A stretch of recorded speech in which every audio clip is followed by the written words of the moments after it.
کائنات میں اگر پرکھ نہ ہونا کہ کسی نے کسی کی ذات سے پیار کیا ہے تو ابو بکر صدیق نے میرے مصطفیٰ کی ذات سے پیار کیا ہے صلی اللہ علیہ وسلم، حضور کی ذات سے محبت کی۔ اور کب یاری لگائی؟ جناب ابو بکر صدیق کی عمر 16.5 سال تھی۔ کتنی؟ اور نبی پاک کی عمر تقریباً 20 سال تھی۔ مکے میں دوستی لگ گئی، پانی پرن سہیلیاں تے رنگا رنگ کڑے، اسی پریا اس دا جانیے جس دا توڑ چڑھے۔ کہاں دوستی لگائی؟ 16.5 سال کی عمر۔ آج 1450 سال گزر گئے ہیں، مدینہ منورہ جو جا کے گردن چکاتا ہے ابو بکر کی یاری کو بھی سلام کر کے جاتا ہے۔ کیسی دوستی ہے! اور ذات کے ساتھ پیار کیا، صفات کے ساتھ نہیں۔ جب آدمی کا عروج ہوتا ہے تو بڑے یار آ جاتے ہیں، بڑے دوست نکلتے ہیں، وہ کہتے ہیں کیا بات ہے جناب کی، ہم آپ کے ساتھ رہا کرتے تھے، وہ پرانا یارانہ، پرانی دوستی، آپ ہمارے پڑوسی ہیں، چوتھی گلی میں آپ کا گھر ہوتا تھا، کبھی کبھی فلاں دکان پہ ملتے تھے، اکٹھا سودا خریدتے تھے، بڑے لوگ۔ لیکن دکھ کا وقت، تکلیف کا وقت، ابو بکر صدیق نے حضور سے اس وقت یارانہ لگایا تھا جب کوئی بھی نہ تھا، کوئی بھی نہ تھا۔ کئی لوگ آئے ہیں، وَرَأَيْتَ النَّاسَ يَدْخُلُونَ فِي دِينِ اللَّهِ أَفْوَاجًا، فوجوں کی فوجیں آئیں، لیکن ابو بکر اس زمانے میں آئے حضور کی ذات سے پیار کر کے، نبی پاک کی شخصیت سے پیار کر کے۔ 16.5 سال کی عمر میں یارانہ لگایا۔ حضور بھی تجارت کرتے تھے، جناب صدیق اکبر بھی تجارت کرتے تھے۔ جب جناب خدیجہ الکبریٰ سے نبی پاک علیہ الصلوۃ والسلام کا نکاح مبارک ہوا تو حضور اسی محلے میں چلے گئے جہاں حضرت خدیجہ کی رہائش تھی۔ تو اسی محلے میں، جس کو آج شار ابراہیم خلیل کہا جاتا ہے، اسی محلے میں مکہ مکرمہ میں جناب صدیق اکبر کا گھر تھا۔ پہلے یارانہ تھا، پھر محلہ بھی ایک ہو گیا۔ شام کو روز ملاقات ہو جاتی، روز۔ جس دن رسول کائنات صلی اللہ علیہ وسلم پہ وحی کے آثار آنے لگے نا، جناب جبرائیل علیہ السلام تشریف لانے لگے، آثار وحی آنے لگے، تو نبی پاک علیہ السلام تھوڑا تھوڑا پریشان رہنے لگے۔ جناب خدیجہ الکبریٰ نے حضرت ابو بکر صدیق کو پیغام بھیجا، بلایا، اور اس زمانے میں ابھی کلمہ نہیں پڑا۔ فرمانے لگی آپ کے صاحب، آپ کے دوست ذرا پریشان رہتے ہیں، ان سے پوچھے تو صحیح کیا معاملہ۔ حضرت خدیجہ الکبریٰ رضی اللہ، یہ کس زمانے کا یارانہ، یہ کس دور کی دوستی ہے؟ اور وہ تجارت کا زمانہ تھا، وہ کاروبار کا وقت تھا، رسول پاک کے ساتھ دوستانہ لگ گیا تھا، محلہ ایک تھا۔ پھر اس دوستی نے آگے درجات اختیار کیے۔ انسان اپنے دوست کے ساتھ، اور بالخصوص جو جوانی کا دوست ہوتا ہے، اس کے ساتھ بڑا بے تکلف ہوتا ہے۔ اور آپ نے اگر کسی بندے کو پرکھ نہ ہو تو دن رات اس کے ساتھ ٹائم گزارے۔ رسول کریم صلی اللہ تعالیٰ علیہ وسلم کی بارگاہ میں کسی شخص نے عرض کی، حضور فلاں بندہ بڑا اچھا ہے، فرمایا کبھی تو نے اس کے ساتھ سفر کیا ہے؟ کہا حضور نہیں۔ فرمایا پہلے سفر کر پھر بتانا، پہلے اس کے ساتھ، تاکہ تجھے اس کے دن رات کے معاملات کا پتہ چلے، اس کے مزاج کا پتہ چلے، پھر بتانا، یوں نہ بتا۔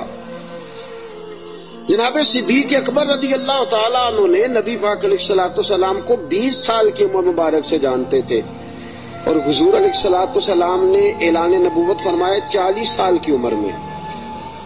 یہ جو 20 سال ان کا درمیان میں یارانہ رہا، دوستانہ رہا، اس پورے عرصے میں انہوں نے نبی پاک علیہ السلام کو اس نگاہ سے نہیں دیکھا کہ یہ نبی ہے۔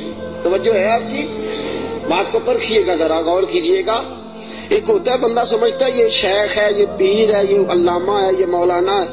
اب جب اس نگاہ سے وہ پرکھتا ہے، دیکھتا ہے، تو آپ جان سکتے ہیں کہ وہ اس کا تصور ہوتا ہے کہ یہ نیک ہوگا، پرہیزگار ہوگا۔ بہت ساری ایسی نظریں ہیں جو اس پہ وہ ڈالتا ہی نہیں، تائرانہ نظریں، تنقید کی نظریں ڈالتا ہی نہیں، اس زاویے سے وہ سوچتا ہی نہیں۔ میرے عزیزو، نبی کریم صلی اللہ علیہ وسلم کو جناب صدیق اکبر نے 20 سال اس نظر سے دیکھا ہی نہیں کہ یہ نبی ہے۔ یہ میرے نبی پاک علیہ الصلوۃ والسلام کی سیرت اور کردار کا حسن ہے۔ فقد لبثت فیکم عمرا من قبلہ افلا تعقلون، کہا لوگوں میں نے تمہارے درمیان عمر گزاری ہے، میرا تمہارے درمیان جوانی کا گزارنا اور پاکیزہ رہنا اس بات کی دلیل ہے کہ میں اللہ کا نبی ہوں۔ میری عمر کو دیکھ لو، میں نے 40 سال کا وقت تمہارے درمیان گزارا، یہ دلیل ہے کہ میں اللہ کا نبی ہوں۔ 20 سال دیکھا جناب صدیق اکبر نے، اور نبی پاک علیہ السلام فرماتے ہیں جس کو بھی میں نے کہا نا کلمہ پڑھ لے، اس نے معجزہ مانگا۔ کسی نے کہا پتھروں کو کلمہ پڑھائیے، کسی نے کہا درختوں کو سجدہ کرائیے، کسی نے کہا ڈوبے ہوئے سورج کو بلائیے، کسی نے کہا چاند توڑ کے دکھائیے۔ فرمایا ابو بکر نے معجزہ مانگا ہی کوئی نہیں۔ ابو بکر نے معجزہ کن فیکون اجے کل دی گل ہے، اساں پہلوں پریت رلائی۔ ابو بکر صدیق نے معجزہ مانگا ہی نہیں۔ میں نے کہا ابو بکر کلمہ پڑھ لے، کہا حضور ٹھیک ہے پڑھا دے، حضور ٹھیک ہے پڑھا دے۔ نبی پاک علیہ السلام کا کلمہ پڑھ لیا جناب صدیق اکبر نے۔ دوستو، ابو بکر صدیق مکہ مکرمہ کے ایک سنجیدہ ترین شخص کا نام ہے۔ یہ جذباتی آدمی نہیں، یہ غریب آدمی تھا، چلا گیا پیر صاحب کے پاس، مرید ہو گیا، ساری دن کی خدمت میں گزار دی۔ یہ ایک بہترین تاجر ہے، یہ وہ شخص ہے جس کا مکہ مکرمہ سے لے کر مدینہ طیبہ تک اور شام کی سرحدوں تک تجارت کا مال پھیلا ہوا ہے۔ آپ دیکھیے جب ہجرت کر کے حضور گزر رہے ہیں نا مکہ مکرمہ سے مدینہ طیبہ کی طرف، تو بہت سارے لوگ ایسے تھے جو حضور کو نہیں جانتے تھے لیکن جناب صدیق اکبر کو جانتے تھے، واقف تھے حضرت صدیق اکبر کے۔ حضور انہوں نے جناب ابو بکر صدیق سے پوچھا یہ کون ہے آپ کے ساتھ؟ تو جناب صدیق اکبر یہ تو بتا نہیں سکتے تھے کہ یہ نبی پاک ہیں، اس لیے کہ بات پھیل جاتی، کافروں کو پتہ چل جاتا۔ پتہ کیا فرماتے تھے؟ فرماتے تھے یہ میرے راہبر ہیں، یہ مجھے سیدھا رستہ دکھاتے ہیں، یہ مجھے سیدھا رستہ دکھاتے ہیں، یہ میرے راہبر ہیں، میں ان کے پیچھے ہوں، جدھر لے جاتے ہیں میں چلا جاتا ہوں۔ وہ لوگ یہ سمجھتے کہ شاید ابو بکر کو رستوں کا پتہ، تو کسی ایسے شخص کو ساتھ لیا جسے رستوں کا۔ یہ ایک بہترین سمجھدار زیرک آدمی ہے، زیرک آدمی اور دانا آدمی ہے۔ اس نے کلمہ پڑھ لیا، کیا دیکھ کے؟ صرف یہ دیکھ کے کہ یار وہ شخص جس کی جوانی اتنی پاکیزہ ہے، جس کا مزاج عرب کے اس برے اور گندے معاشرے میں اتنا صاف ستھرا ہے، وہ یقیناً اللہ کا نبی ہو سکتا ہے۔ اس مزاج میں جناب صدیق اکبر نے کلمہ پڑھا، اور کلمہ پڑھ کے پوری تیاری کر لی نبی پاک کا ساتھ دینے کی۔ تجارت چھوڑ دی، کاروبار چھوڑ دیا، بچے بھی تھے۔ ابو بکر صدیق کی 14 کے قریب اولادوں کا تذکرہ ملتا ہے، بچے بھی تھے، والد صاحب بھی موجود تھے۔ جناب ابو بکر صدیق کے والد گرامی جناب صدیق اکبر کے انتقال کے بعد ان کا وصال ہوا۔ حضرت صدیق اکبر کے بہن بھائی بھی تھے، سارا کچھ تھا، لیکن ابو بکر نے مان لیا ہے تو پھر باقی سارا کچھ چھوڑ دیا ہے۔ صدیق اکبر سائے کی طرح میرے نبی پاک کے ساتھ ہے۔ حضور نے فرمایا دن ہے تو ابو بکر نے کہا سونے دینی ہے، رات ہے کہا حضور رات ہی ہے۔ ایک بات، صرف ایک بات، اور پھر میں آگے بڑھتا ہوں۔ حضرت علی المرتضیٰ رضی اللہ تعالیٰ عنہ نے لوگوں سے پوچھا تھا، لوگوں اپنے زمانے میں حضرت علی نے اپنے دور خلافت میں فرمایا لوگوں بتاؤ سب سے زیادہ بہادر کون ہے مسلمانوں میں سے؟ انہوں نے کہا حضور آپ علی ہیں، اسد اللہ و رسول آپ کا لقب ہے، آپ ہی سب سے زیادہ بہادر ہیں، اور کون ہوگا؟